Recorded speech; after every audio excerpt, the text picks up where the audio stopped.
Hi, I'm Greg Hunter, and this is the weekly news wrap up for Friday, July 6th, 2012.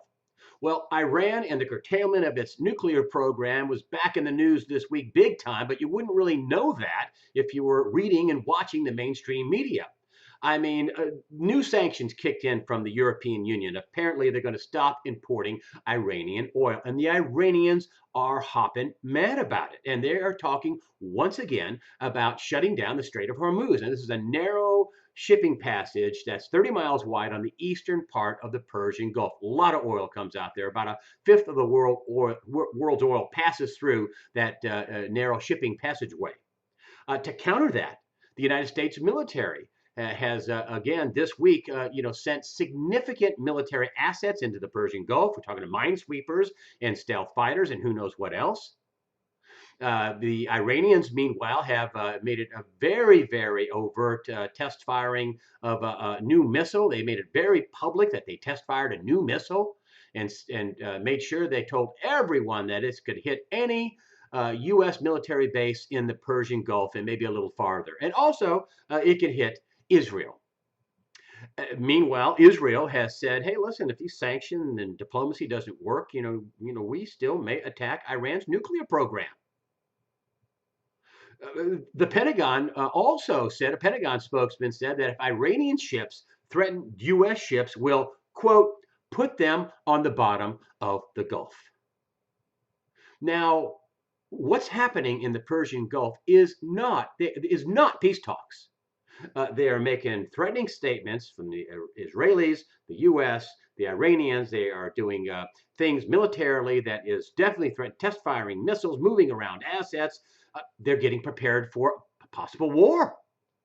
And I know more about Katie Holmes and Tom Cruise divorce than I do about this. You have got to be kidding me.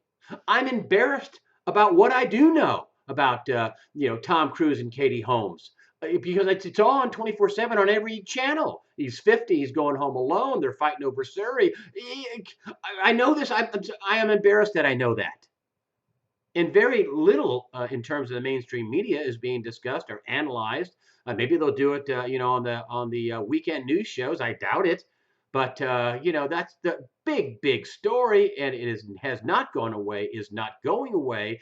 And they've had 3 meetings so far. All 3 meetings concerning Iran's nuclear program have ended with, "Hey, let's have another meeting." We're talking. This is a meetings between the U.S., UK, France, Germany, Iran, China, and Russia. And there is nothing going on. Just the sanctions are ratcheting up. The rhetoric is ratcheting up.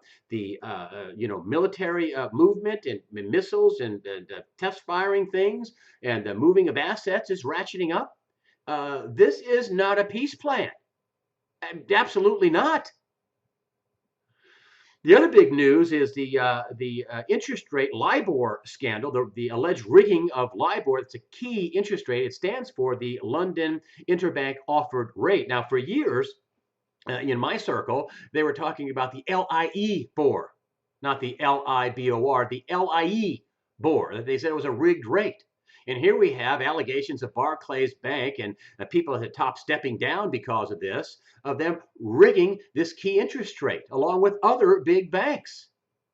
This key interest rate is, a rate that sets things like credit cards, student loans, interest rate swaps, credit default swaps, things like that. It's reportedly the basis for something like $500 trillion in transactions around the planet. So this is a big deal. And that Barclays Bank and other big banks are allegedly rigging this interest rate. And get this, an email came out where that implicated the government of the UK. The British government is involved in this rigging. Can you see a dominant theme here?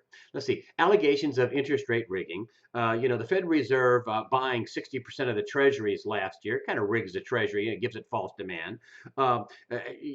Allegations of rigging the gold market. Allegations of rigging the silver market. On CNBC, even the anchor said, "Oh yeah, the silver market's rigged." This was done recently.